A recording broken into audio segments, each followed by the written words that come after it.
everyone, my name is Margaret Salceda, and today I will be giving you my book review and a little bit of my personal insight on the book, The Woman Who Had Two Navels, written by Nick Joaquin. So before we started everything, The Woman Who Had Two Navels is a psychologically layered novel that opens in post-World War II Hong Kong when Connie Escobar, a striking Filipino woman, shows up at Pepa Monson's brother's apartment, claiming that she has two navels and she wishes them to have surgically removed. An invention that's as bizarre as metaphorical. Very confusing for the readers and very confusing for the poor doctor himself. Pepe is a horse doctor by trade, so he is drawn by Connie's surreal narrative by her past, her family, and the identity crisis that follows her across geographies. The narrative shifts between characters and flashbacks, often exploring their fractured relationships with the Philippines, family, and their own inner selves, especially with her own mother. Now, at its heart, the novel wrestles with identity and colonial legacy. Connie's belief that she has two navels functions on several symbolic levels. It reflects her psychological split and her sense of being torn between two opposing worlds: the elite, westernized expectations of her upbringing, and the messy, conflicted reality of her inner self. Many readers and critics alike see the two navels as a metaphor for the dual influences of Spanish and American colonial ruling on Filipino identity, a nation and psyche forever negotiating with inherited cultures. Joaquin also explores post-colonial disillusionment and cultural hybridity. Characters like Pepe's father return to a Philippines that no longer matches his own memory of it, embodying the ruin and alienation left by historical upheaval. The story probes how individuals and societies carry their past, often as a haunting source. Now, there are multiple characters within the story, but we first must start on our MC. The main thing about Connie is that she is a compelling, enigmatic figure. Might I say she's quite charismatic herself. She's beautiful, restless, and mocked by self-proclaimed difference. Pepe is a thoughtful, quieter observer whose interactions with other characters like Paco and Concha reveal deeper layers of longing, nostalgia, and confusion.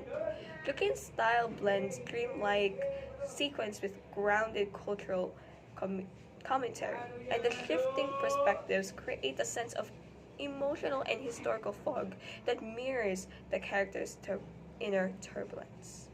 Now,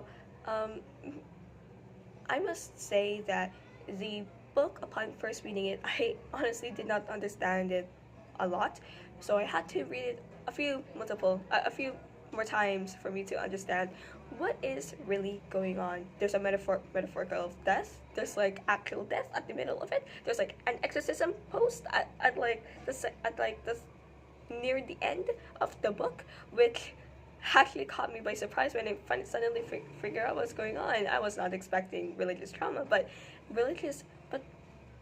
there's something about Filipino literature, and the intertwinedness of religion, the concept of religion, the themes of religion within the text. We are so influenced by its concepts, but that you could almost dice apart it under the lens of religion, and it would still make more sense. Now, you might be wondering, why does this matter? Well, this novel is celebrated not just as a story about individuals, but as a cultural text, a reflection of Filipino existential questions in the mid-20th century. It challenges readers to consider how history shapes identity, how memory toys with myth, and how personal narratives are entangled with national ones.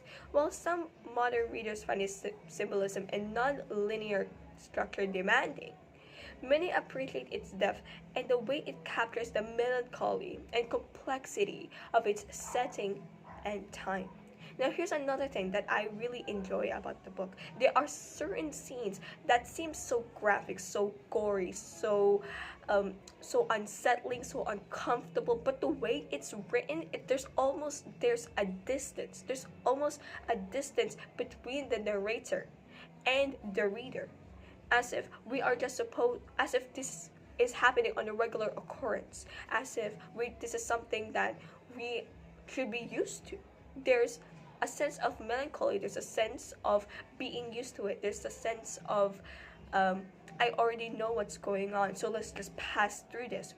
That there's not much significant weight to it anymore, because that's just how life is. And as much as the emotional whiplash is quite jarring, I think it makes so much sense, considering how there's also the themes uh, of mental illness as well. There's also the themes of mental illness, and when you have so many traumas within your life, especially for like our main character Connie, we tend to interpret things without actually experiencing any emotional turmoil. I mean we understand things as is. There's not much input on the emotional side. It's just like logical, rational, not much on the emotional side. And this causes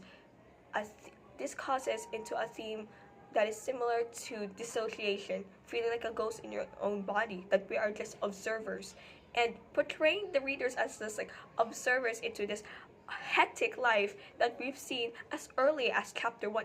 It's very, very jarring, and I am very sure that there are still so much more symbolism hiding under there. It's just that I haven't fully, like, even now, even though I've read it multiple times before, there's still something there that is waiting to be found.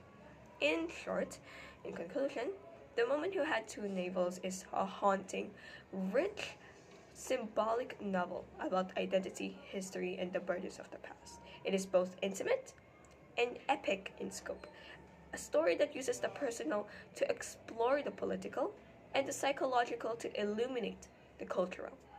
Whether approached as a classic of Philippine literature or as a mediation of the lingering effects of colonialism, it remains powerful, affecting, and uniquely imaginative. That is all. Thank you.